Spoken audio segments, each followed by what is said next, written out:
Good evening, everyone, and welcome to our current webinar, Jumpstart Restart, the guide to nutrition. So last year in January, we started a series called Jumpstart. And based on how last year went, I think we're ready for a restart. And so we're going to go back to basics tonight. We're going to talk about some nutrition, and this is going to be part of a series. And so next month, we're going to talk about fitness. And then we'll kind of tie it all together as we get into March as far as just how do we maintain our goals and objectives as we move through the year. For those of you that might be new to our workshops here, just a little bit about us. I guess maybe a good thing to do is, can anybody hear me? If we could put something in the comments section, that would be handy. I always get too far down the road, and then if we do have technical difficulties, we miss that. So I got a hi there, so it looks like we're good to go. So thank you for that. So one of the things I've noticed in the last almost 29 years of practice is when we talk about nutrition itself is really not a lot different. How we look at it may be a bit different, and we're going to come into that as we go through tonight. So maybe just a little bit about me for those of you that are new to our webinars here. Again, I've been in practice almost 29 years. I'm a native Oregonian, and I love what I do. We really focus hard in our office about transforming lives. And so, yes, as a chiropractor, I work with the spine, and I help people see some amazing changes in their health. But we also realize, too, that a lot of health is lifestyle related. So I don't feel like I could ignore nutrition or exercise or even mindset or toxicities and really be doing a complete job of helping our patients to get well. And so this is one of the reasons why we're here tonight, talking specifically about nutrition, to be able to have kind of a platform to begin with for all those folks. So we're in January, so it's New Year's resolution time, and there's all the different companies out here with their different models and options as far as weight loss. And, you know, people can be successful at these. Really, what I've heard is that you have to do one of these programs as much as 5 times, not so much because the program itself is necessarily bad, but it's the conviction of the individual to stick with the process that becomes the issue. But a lot of these things aren't necessarily focusing on just nutritional changes. And so a couple of challenges that I'm trying to be politically correct here as we move on. There's lots of books out there. There's no lack of knowledge as far as different types of eating plans. All of these are great options as far as people. I've had patients and friends and family that have used one or more of these models of eating, and they do really, really well. Notice I haven't said diet. I mean, there's a couple diets or 3 diets in the titles there, but really what we want to talk about is more of a lifestyle. But again, there's so many different choices. Do I eat a Mediterranean or a keto or paleo or whatever's the current buzz title of the day? But the reality is that they all have advantages and disadvantages, and what may work for one person may not work for another at all. The ones that are on the screen really in front of you have a lot of similarities. You might be new to the concept of core plan or advanced plan. So we'll talk about those down the road here in just a little bit. But another problem that we have is when we start looking at our food supply, you know, we have people that can go to the fast food place and get a burger for $1 or $2. And yet when we talk about going to a store or a restaurant that maybe has a nicer salad and something with that, it's going to cost a lot more. And so when we start looking at the economics of eating well, sometimes it can get frustrating. I mean, and I'm, you know, been to college a couple times, and, you know, just trying to make ends meet. Sometimes it's, you know, do I want to be full or do I want to be healthy? And so I get the struggle and I get the challenge. And so what I want us to do is maybe start making some small, simple choices today and realize that this is not a sprint. This isn't how can you pull this off by the end of January, but more of what are some of the goals and steps that you have now that you can take to be more successful in 6 months and in a year. What are your 2-year goals on that? Because I'll tell you, it can get really overwhelming. I had a few patients this week say, you know I need to make some nutritional changes. You know, I even know some of the things I need to make and do, but with all the stress that's around and all the changes and upheaval in the country, you know, how do I stay on top of that? How do I stay focused? And I get that. And so I kind of want to repeat what I just said on the last slide, and that is, give yourself permission to take baby steps. Now, for some of you that have been through our nutrition workshops in the office before, there's probably 3 or 4 or maybe even 5 things that you know, yep, I just need to get back to doing it. Tonight's that opportunity to reground yourself and to be able to make some recommitments, if you will, to getting back to what you know is worked for you in the past. And we just need some time to just kind of get going. For others of you, some of what you're going to hear tonight is going to be brand new, and it can be completely overwhelming. And so what I would rather see you do is to pick 1 or 2 things from tonight that you can implement in your nutrition. And then as time goes on, then let's add maybe 1 or 2 more things, okay? But let's just start with an open mind tonight. Get out your pad of paper and a pen or pencil or highlighter, whatever you want, and let's just get started. The biggest question I have is from people is, okay, go forward. So what is the right nutrition option for me? And people make it seem like really complicated. It's like, okay, so if I do the paleo diet, what are all the rules for that? Or how is that different from keto? And then what about the Mediterranean diet? And I have a friend that did the no carb diet and they lost weight. And I had another friend that did the only carb diet and they lost weight. And so again, it's more about what works best for you. A simple answer I give patients with regards to this is the best plan for you is the one where you eat food. Let me explain that for a second. When you go to the grocery store and they have a health food section, you have to wonder what the rest of the food is. And so what I tell patients in our office is that there's either food or junk. There's not junk food and healthy food. And so when we talk about a plan where you eat food, simply that's it. Eat food, something that grew on the earth, walks on the planet in its naturalist form as possible, and in moderation, I guess. The second component to this is really one that ties you into what we call your big why. I've used this photo before in other workshops, but this is my family. And as of a year ago, I'm the oldest person left. So these are my siblings. I'm the oldest of 5, and my children and daughter-in-law, nieces and nephews and brothers and sisters-in-law, we're all there. And so for me, family is very important. For you, it may be something different. It may be there's this vision I have when I retire to be able to travel the world or go to a third world country and serve, or maybe just start a mission in your own town. Whatever that is for you, I think it's going to be easier to do these things being healthier than it is trying to find your health. And so part of what we're going to talk, hopefully when you leave here tonight, again, you have a few things that you can do to move you towards that goal. But here's the thing with the why. This is the thing that you have to find and anchor to and hold on to when it gets tough. Because we're not just going to see, you're not going to listen to this webinar and go home and everything's just going to magically change. I'm not going to wave a wand. It's not going to just all of a sudden you're going to wake up tomorrow and you're going to eat perfect. You're going to have struggles along the way. Anytime you make changes, especially when it's to habits and lifestyle, there's not going to be, it's not going to be without challenge.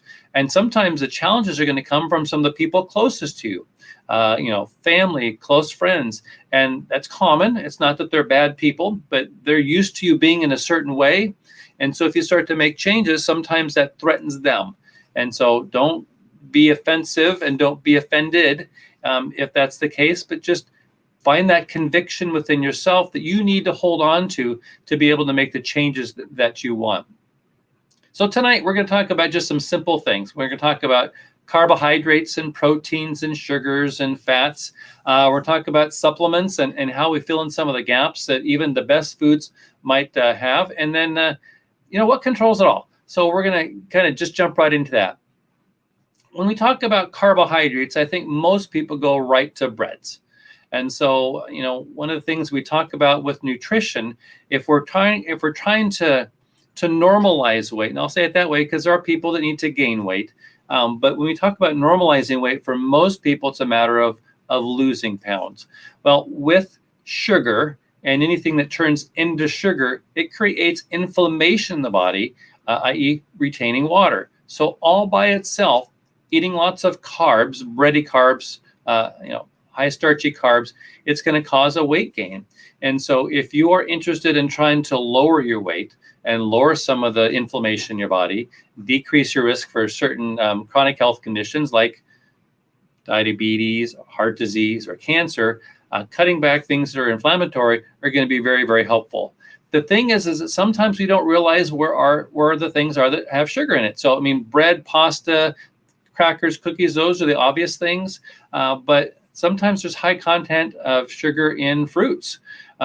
Things like berries, Granny Smith apples, those have really low sugar levels. It's a normal natural sugar, but things like oranges and bananas, where it's still a fructose, a more natural sugar, still really, really high on the sugar content, which then can wreak havoc on the body's processing. Again, as we talked about, sugar can interfere with or create inflammation. Here's just some of the different conditions. Again, this isn't meant to be an all-inclusive list. And again, for some of you, this is just to review.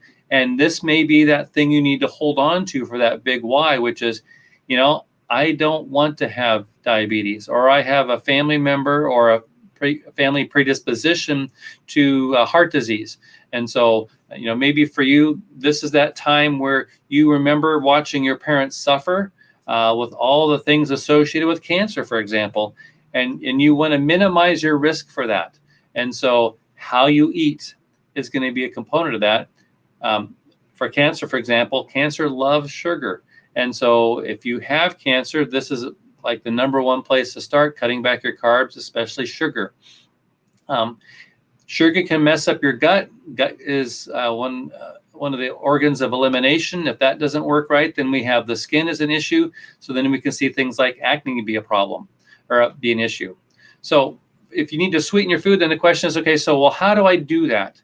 Well, there's some natural things like stevia that you can use, a fruit called monk fruit that you can use, and even xylitol, or what's called a sugar alcohol. It's not alcohol, but it's again, it's a man-made component that has a low sugar content or glycemic index. Maybe use that word properly, but it's not hard on the body, except for some people do have issues with xylitol as far as their gut, and it's extremely toxic to animals. So if you do cook or bake with xylitol, be very sure that your pets don't get a hold of that. So when we talk about carbs, what are some healthy things that we can eat? So really the best thing you can do is green leafies. So eat your salad, eat your kale, eat your broccoli. That's really the best way to go. I can't tell you how many patients I have that say, you know what, I don't like vegetables. And you know what, I get that. That's okay. I didn't either. And you talk to my wife about how I ate when we met versus how we eat now, light years different. And so again, maybe one of your two things is I'm going to eat one extra green leafy vegetable a day. Maybe for some of you it's a week. Wherever you need to start, that's okay. But again, back to the fruits, in our ideal carbs, what we want to look at are things that have low glycemic or low sugar content. So berries, Granny Smith apples, stuff like that. The next step, and this is, again, depending upon your risk of inflammation and or how much you're concerned about weight, if you're not really worried about trying to lose weight, bumping into that good carbs and even bad carbs on occasion, maybe a vacation meal, not a vacation month or the vacation holidays, like some people treated our last little phase here. But, maybe we can have some sweeter fruits. Maybe we can have a few more starchier vegetables like a sweet potato or not. But again, bad carbs, again, can't emphasize this enough.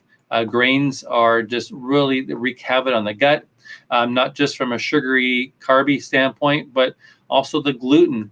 In the U.S., most of the wheat that we have has been hybridized in such a way that it's difficult for people to process, can create leaky gut, can affect mood, and it's not a good thing. I think it's obvious things like soda, pop, depending upon what part of the country you're from, high sugary coffee drinks and the like are obviously a challenge. When we jump into proteins, what we have to really talk about here is the quality. And so the best thing that we could get if you are a beef eater would be grass-fed, or ideal 100% grass-finished or 100% grass-fed beef. We're going to talk about here in a moment why that's such a case. Pasture-raised poultry, meaning they have the chance to run freely in a more environmentally friendly, free range, get to be a chicken type of a thing. Eggs from chickens that are raised the same way. Wild caught fish, and not even just wild caught, but where they're wild caught. Many find that fish in the Atlantic Ocean have a lot more toxicity than from the Pacific Ocean, although with the struggle that we had with the earthquake in Japan and then the ensuing nuclear plant challenges, some of the Pacific Oceans has been a challenge, but like in northern Alaskan wild-caught salmon, for example, is a great way to go. When you get the farmed fish, whereas it may be more sustainable, unfortunately, they're not raised in a natural environment, and so they don't quite have the nutrient properties that wild-caught fish. In fact, in the grocery store, if you see that on the shelf next to a wild-caught fish, know that many times they've had to add dye to make it look like a wild-caught fish. Things like beans and legumes have good sources of protein, so if you are a vegetarian or vegan, again, the quality is going to be important. Trying to stay away from GMO and really looking towards organic components of that. And I keep coming back to different components of toxicity. To put it in a nutshell, basically, if you eat something that has toxins on it or in it, you can absorb those toxins into your body. If you absorb toxins into your body, if the body can't fully eliminate them, then it has a choice. It allows either you get sick or you store it in fat as a means to protect you. More and more scientists are thinking that the fat is an organ in and of itself because it's a protective mechanism that the body has. So if you are one that struggles with losing weight, it may be that the body is unable to burn the fat without causing you to be sick. So your body, being smarter than we are, chooses to make that choice to hold on to the fat. So, struggling to, I'm not eating anything and I'm exercising all this time, but I still can't see any changes on the scale. It may be an issue of toxicity. And then things like raw nuts and seeds are a good source of protein and can be a good source of healthy fats as well. And we're going to come into fats here in a moment. But one of the things to understand is that because I'm recommending raw, if we eat too many raw nuts and seeds, sometimes that's hard in the gut too. It's hard to digest that. So just be aware of that. Things that are hard on the body are pork and shellfish. The reason for this is shellfish, for example, are bottom feeders in the ocean. And so just imagine where all the waste of the other fish ends up and then what the shellfish eat. And so, whether it's just the waste from a fish or maybe runoff from a plant or a toxic spill that occurred or just the normal processing that occurs in nature, that toxicities end up in the clouds, it comes down, it rains and ends up in the ocean, and well, you get the idea. The reason why pork can be a challenge is that pigs don't sweat. And so any toxins that they're exposed to, they hold on to, and then they then transmit that off to us when we eat them.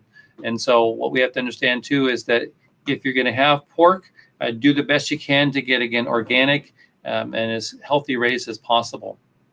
A big question is, okay, so how much do I eat? And some say that you need about half a gram of protein per body pound of lean mass. And so, again, I'm not qualifying it necessarily as meat, but protein in general. So again, beans, legumes, if you're a pescatarian, one who eats fish only and vegetables, then again, how much fish you can have.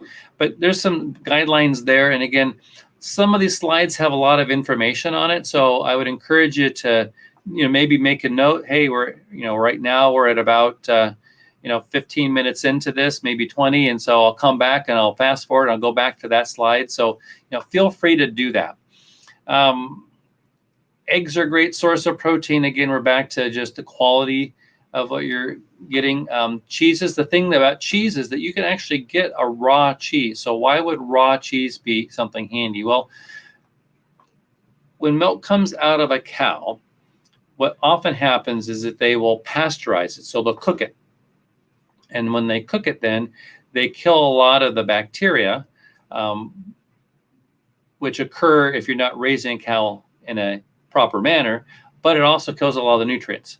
What it also does is it causes the cream to start to curdle. And so what they then do is they homogenize it, which then doesn't make it as healthy. And then after that, then they add back in some of the different nutrients. They'll add back vitamin D and they'll enrich it with this set of vitamins. So if you can get raw from an organic grass-fed cow, kind of the best option. I'm just kind of looking through, there's a resource there if you want more information about that as well. So when we talk about our nutrition in general, one of the questions people have is, well, how do I make all these changes and still be able to afford it? Well, it's about steps.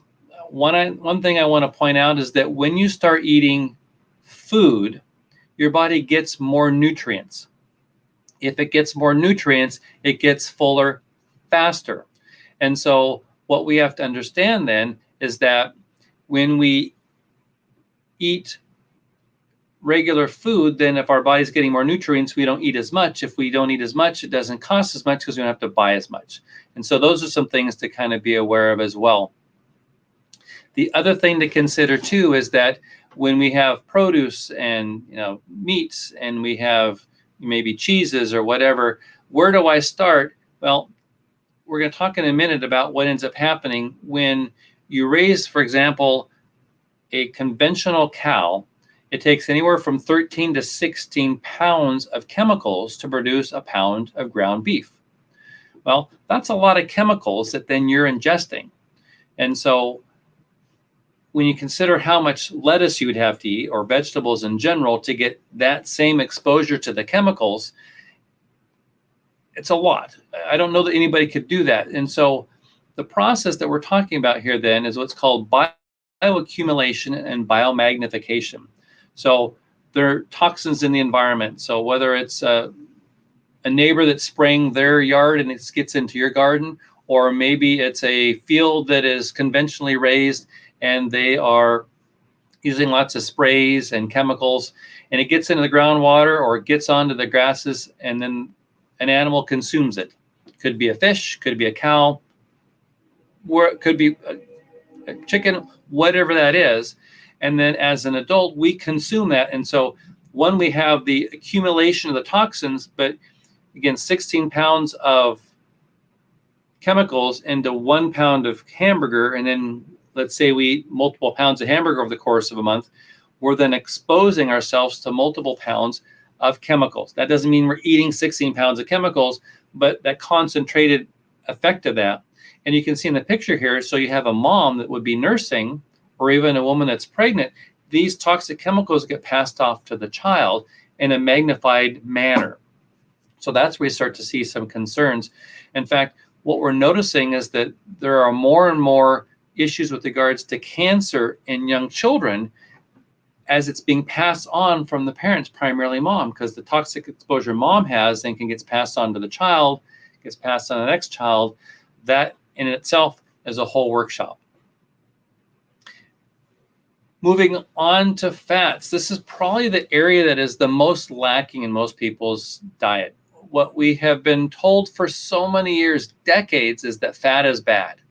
And the reality is that bad fat is bad, but fat in itself is a critical component that our bodies need to be healthy.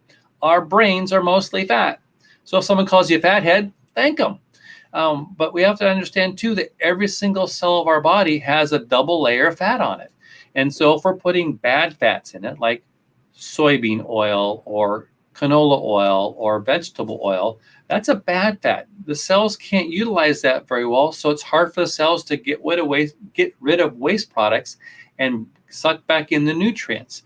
So you start having enough of those cells, then we start talking about bad systems of the body, and we can go from there as well. And so consuming healthy fat is a really critical component for us to be able to express health. So you can see there it helps with enzymes and absorption of vitamins and other vitals, organs. And so again, I'll let you go back in your, again, the thing I want to point out here is this right here. It lowers inflammation. We talked, when we started talking about sugar, the inflammation is a key precursor or contributor to things like diabetes, heart disease, and cancer. Bad fats are very much the same way. And so the quality of what you put in your body is going to have a direct determination of the health that you have in the end. So it's all about the choices you make.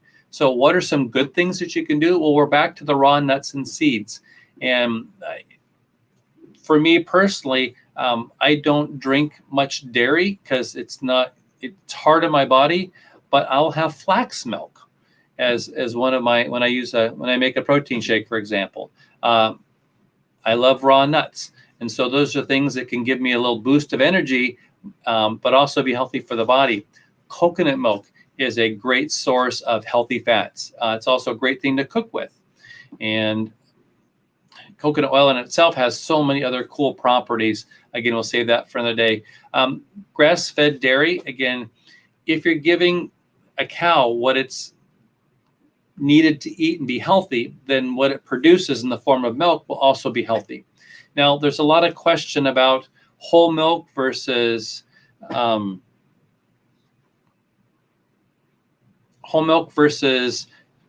milk versus 1% milk. And so what I want you to know is when milk comes out of the cow, it has a certain amount of fat and a certain amount of sugar. And in fact, when you consider what just regular whole milk is, it's about 4.25% fat. So if you're going down to 2%, you're cutting about half the fat out, but you're still leaving the sugar. So that can be a problem. And so those are some of the things you need to kind of watch for if you choose to have dairy. Question I have here as far as coconut oil, the less processed, the better. Even Costco sells organic coconut oil. So it's kind of amazing. In fact, don't know if you knew this, but Costco is the #1 seller of organic products from a grocery standpoint in the country. And so I just thought that was kind of interesting. There's lots of other great stores around that you can buy these products at. Whole Foods, Natural Grocers, New Seasons, whatever your favorite store is. Most stores anymore have an organic section. And so you could always make good choices that way. Again, avocado is probably that superfood. I had a staff member that would have an avocado at lunch and came back, and you'd think that someone just gave her a pot of coffee because it has that much energy in it. When we talk about toxins, we've been kind of alluding to this as we've been going along tonight. I used the word frankenfood. When you consider what's happened in our agriculture over the last 100 years, we have hybridized food, trying to get it the most productive, but what's also happened is we've genetically modified them. Well, sometimes we make the genetic modifications, it puts it in a form where it may still look like an item like wheat, but our body can't process it as well. And so with that, we might get full, but we're not necessarily getting nourished. As an example, 91% of the soy crops in the United States are genetically modified, 88% of cotton and canola, and 85% of corn. So these are things that may be difficult for the body to process in general. And if you tend to be sensitive, that could even make it more difficult. Again, pesticides, herbicides, even chemical cleaners and stuff can have an influence. Additives is a crazy thing. There are thousands of different chemicals that are allowed into your average conventional grocery store. And so I would encourage you to really spend some time doing your research about actually what you're buying and putting into your body. Hormones, antibiotics, those don't just affect the animal of which that might be consuming, but they're going to affect you as well. Again, it's another chemical. So some of the things just to kind of watch out for are processed foods. This looks good, makes yummy. For some of you might be going, wow, I really wish I could have one of those cupcakes. But the reality is that you'll pay for it. Maybe later tonight, maybe tomorrow. I mean, the flour probably has gluten in it. There's sugar in the flour in the cupcake part, as well as the frosting, the artificial colors, and other things that are in the candies on top. It's a chemical nightmare for the body. But again, the more processed foods you eat, the worse for you. Watch out for trans fatty acids. So those are hard on the body. Really, if you just anything, if it comes from a box or a can or a jar, I'm not saying don't use those things, but really be aware of what it is that's in that. Sometimes convenience is important. And what's amazing to me is in the last 10 years, I've really noticed a huge switch in the opportunities to be able to get healthy food, even in a jar or a can, because they can find ways to minimally process it and have minimal chemicals that still can be healthy. So what is it like to go shopping? Well, this can be an overwhelming slide. So let's just stop with that for a second. Baby steps. I would say the most successful way to lose and manage your weight is to not have things in front of you that are going to cause you to fail. So for example, a gallon of ice cream or even a pint of ice cream. If you are trying to lose weight, the sugar that's in the ice cream is going to cause a problem. So if you have a grocery list based on a list of meals that you're going to have for the week, and you stick to the list, you're not going to buy the ice cream. And if it's 8 o'clock at night on a Friday and you say, I really have to have ice cream, then you have to work for it. You have to get in your car, you have to go to the store, you have to buy it, you have to go home. Now, some of you might do that, but you're less likely to do that. And you might make a different choice. Maybe you have some celery. I know ice cream and celery, not a fair trade-off, but you get what I'm saying here. Really, so look at your week ahead. My wife has a calendar in our kitchen, and she literally, it's a month at a glance, and she writes on there events that are coming up. So for example, if you looked at today's date, she's going to see that I'm at the office tonight teaching a workshop. Well, it's a different type of meal that she's going to make, where tomorrow night, we might barbecue something, or on Sunday night, we might go out to dinner. I haven't seen that. She hasn't made the new menu for the new week yet. So, but you get the idea. So if you have an idea of what your week looks like, you can plan the nights you need a meal. That's going to really help you. Kind of have some go-to things that you could have in your pantry. So, we like to keep ground beef in the freezer so we can pull it out for a quick meal. You could even find grass-fed hamburgers, pre-made and frozen. Flip that on the barbecue. You're good to go. The more time you spend planning, the easier the shopping goes. The longer you do the planning over time, the easier the planning gets to be as well. I help with the grocery shopping, and so the store that I'm responsible for, I know the route that I take to be the most efficient. I know what we typically buy, so I can get in and out the grocery store in 15 minutes. And that's about half the food for the week. My wife has a different store that she goes to a different day. And between the two of us, division of labor, but we each have our list. She makes the list. I'll be completely honest here. But I know what it is that we need. And I also have an idea too. Okay, well, look, there's something that's on sale. I can buy a few extra of those so we have in our pantry just to be, for backup. One of the things that we've started doing is really cooking for multiple meals. So for example, there is a chili recipe that we really like, or a soup recipe. And so instead of just making it as it is, which might cover us for a meal, my wife might double or triple it, because now we can spread it over 2 or 3 nights. Or for example, the chili, we'll have it one night, we'll have it 2 nights later, she'll freeze the rest, and now we've got fast food.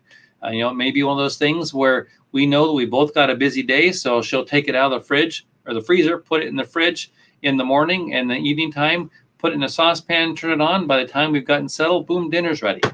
And we didn't have to go through a drive-through window. We didn't have to put stressful things in our body.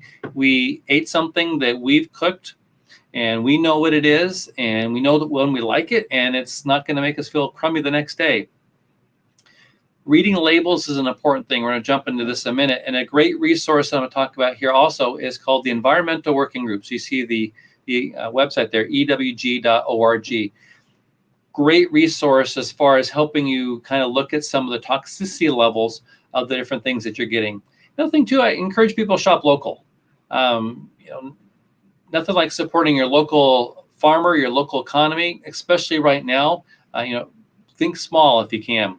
So with labels, a lot of people, you know, they've been eating this particular product for years or that product, and they go, well, you know, I've always eaten that, so I'm going to stick with it. You know, might be time to read the label and go, you know, is that really what I want to be consuming? Is that really what I want to build my body into?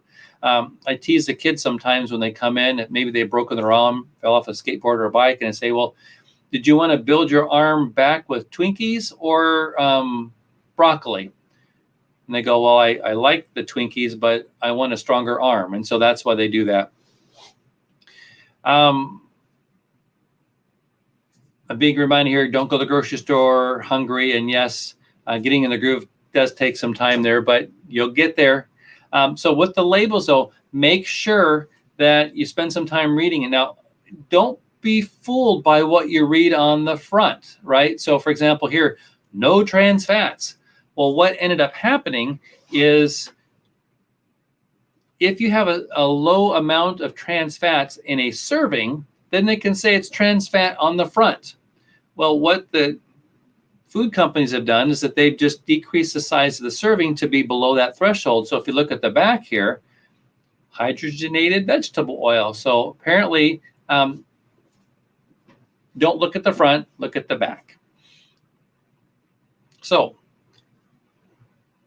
this part for my wife and I, when we started spending some time and really looking at what we're eating, it was time consuming. And so what we have decided to, when we teach this, is when you go to the grocery store, maybe pick one aisle. And this week is the week you read the things that you would get on that aisle. And next week you pick another aisle because you already know what you want on the first aisle. And then as time goes on, you start building it up. The biggest thing is just giving yourself permission to take time. I see another good hint here as well. It's like, you know, pick a day of the week, and that could be your prep day for the week. You know, maybe this is the day you just chop up everything, and then you have it ready for you in the meals ahead. There's all kinds of wonderful tricks and tips, and I love the feedback here. Probably the most feedback I've had in a long time, so keep it coming. One of the things that I mentioned a moment ago is the Environmental Working Group. I love this organization for a number of reasons. They have what's called the Clean 15 and the Dirty Dozen. So what that means is there are about 15 different items, produce items, that they have found that are typically low or don't carry a toxicity load. And so those are things when you're looking at your budget dollars that maybe you don't need to buy those organic. Avocados, bananas.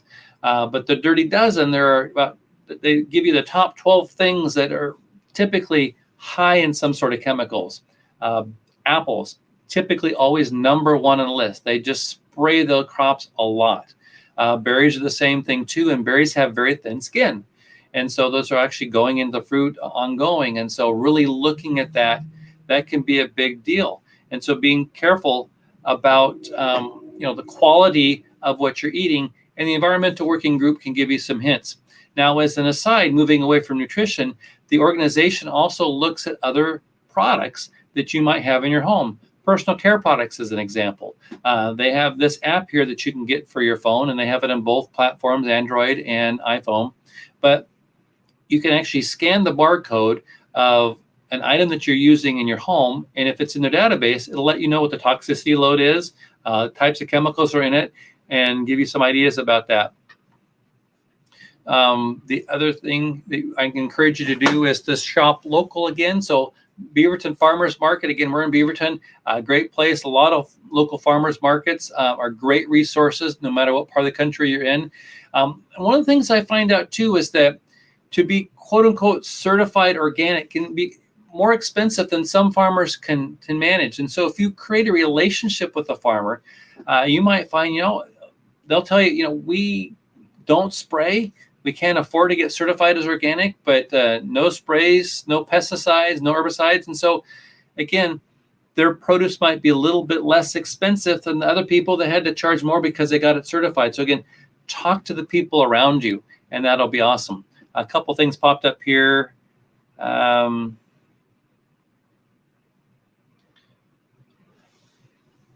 going to So for the woman that's asking about the app, when you come in next time, let me help you with that out. Now, we can eat the best foods in the world, but understand they don't necessarily have the nutrients that they did 10, 20, 50 years ago. And so, unfortunately, supplementation really isn't an option anymore. It's really a necessity. Now, if you'd ask me what are the 3 most important things, these are them. These are the things I take: a multivitamin, an omega fatty acid, and a vitamin D. The best thing I can encourage you for the vitamin D is get tested. Anytime you get blood work done, always get your vitamin D tested, because that's going to really determine how much you should take. What's the next step after that? Well, we tend to find, here we go. Come on, there you go. Many people tend to be low in magnesium. That can affect the muscle tone and twitches. Also, digestion can be affected by that. Probiotics is a key component for that as well. And then lastly, for those that are having energy issues, and just in general, B vitamins are important, especially if a person is vegetarian or vegan. Getting a good B supplement is going to be a real critical component to that. And then people always talk about sports drinks and, well, I exercise this way or that way, or how do I get a little snack in the afternoon? For me, I'll have a protein shake sometimes in the afternoons, and I'll put in some green powder or even some reds. And people go, well, what's red powder? Well, there are red vegetables and fruits, and so it's just another way to get just more well-rounded aspect of that. Another question I get for people is like, all right, but if I start cutting out all the sugar and I start getting rid of all the breads and all the things I love eating, am I making myself just starve? How do I get on my fun stuff? And so in our office, we actually have 2 books that we sell. And so they're here. You can get them online through our website. But one's called Align Your Health, and the other one's called Maximizing Your Pregnancy, Birth, and Nutrition. Both of these books have probably 30% or better of the pages dedicated to nutrition. In fact, both of them have sections on nutrition as far as the concept of it, and then just actual recipes in the back. And so that's a great place to get that. There's lots of different places online that you can find stuff. And really, once you understand the concept of what we're talking about as far as eliminating the carbs and the sugars and eating more fruits and vegetables and looking at the types of fats, you can take many recipes and start modifying yourself. If you're a person, for example, that can handle nuts, you can sometimes just swap a wheat flour for an almond flour straight across, and you can be good to go. And so those are some things to consider. One of the authors of the book, of the pregnancy book, has her own website and her own blog, and she has lots of articles on here. So you can just go to eatsmartmeals.com, and here's a vegetable beef soup recipe. She also has a recipe for macaroni and cheese, and even some for pizza. So a great resource. Probably one of the top 5 people I know of nationally as far as just great recipes that are healthy and taste good. See, that's the key, especially if you've got family. I didn't just start this overnight. This is something my wife and I did when both of my kids were in high school. And so it can be a challenge. But as you start slowly making changes, they'll catch up. And the reality is that, I would encourage you parents that are maybe struggling with a teenager, don't make multiple meals. Cook the meal that you know is right. And if they don't like it, after a couple of days, they'll try it. Trust me. I have another colleague of mine, a friend of mine in Idaho, Dr. Rosie Maine, and she has a website, drmaine.com, and she has this is her office website, but she has a recipe section. She's also has a book written called The Mexiketo Diet. And so she's taken a lot of her family favorite Mexican recipes and tweaked them so they're ketogenic. So again, one of the buzzwords you hear for diet plans is keto diets or Paleolithic or however. So she's got a great book for that. So encourage you to look that up as well, and give some love to a friend of mine. Here's the thing though. You can eat the best foods in the world and you can take the most expensive supplements, but if your body can't assimilate and absorb them, it tends to be in one end and out the other. And so what we have to realize, it's the nervous system that runs and controls everything. So you can go a month without food, right? You've all watched Survivor. You can go days without water. You can even go, a few minutes without air. But you lose nerve supply for even just a split second here, and we start losing function. And depending upon where you lose the nerve supply, you could lose part of a body part. And so making sure that you have a nervous system that's working well is a critical component to this. We have a lot of patients that come into our office because of some sort of a pain issue. And what we know is that when we're in pain, we tend to change our habits. So here's an article that's talking about how when a person has chronic pain, because they're not exercising, they tend to eat more inflammatory foods. They end up being more depressed. And so they create more stress in their life, which raises cortisol levels, which increases the body's weight. And so all these things can have an influence. Well, chiropractic is a great means to be able to decrease symptoms, pain specifically. But what we have to understand is that chiropractic is not about pain only. It's really about helping the body function well. And so the body can give us clues and cues as things that may not be right. So this list is by no means all-inclusive. In fact, if you walk into our office, you will see a whole wall of stories of various types from different people. I have one woman that, when she came in the office, she was on 16 different prescription medications, dropped 13 of them in the course of a year. I had another woman that was so anxious that she was on antidepressants, and anytime she tried to back off of them, caused her to feel even more anxious. It stressed the family out. But as her body started working better, she went from being anxious to no meds, started exercising, eating well, and completely changed her family and her life. I have had people that have come in that have the shakes. I have a young man that's been coming in, and within just 6 weeks went from shaking almost all the time to hardly notices it at all. And so I'm going to be very careful as I move forward in telling you that I don't have treatments for these issues, but if there's interference in the body's ability to function, again, if the brain can't talk to the body, we're going to lose some of its ability to do what it's supposed to. So if you are not currently under the care of a chiropractor, and I might add specifically a chiropractor that does corrective care work. See, our office is unique in that we're part of the 5% of the chiropractors that actually do structural work. What that means is that it's not just enough to make an adjustment to your spine and you feel better, but by analyzing the spine specifically by posture, by palpation, maybe even by x-rays, we understand what is your body telling us and how it is away from normal. And so every procedures we do, every exercise that you get to do at home are all designed to help normalize your body as much as possible. So if you are not under care and these issues or others are interfering with you being able to live your normal, healthy life, I encourage you, get checked by a chiropractor. Now, if you're in the Beaverton or Portland metro area, I mean, we literally have patients that come from Salem and Troutdale, Vancouver and Banks. And so if you know that general area, we're going to take good care of you. And so I encourage you to call our office, find us on Facebook. We have a little ad there. So look for us, and we'd be happy to take care of you. So as you move forward, where do we go from here? Well, kind of in the recap, you got to start with your big why. Why do you want to lose weight? Why do you want to get in shape? Why do you want to be healthy in the first place?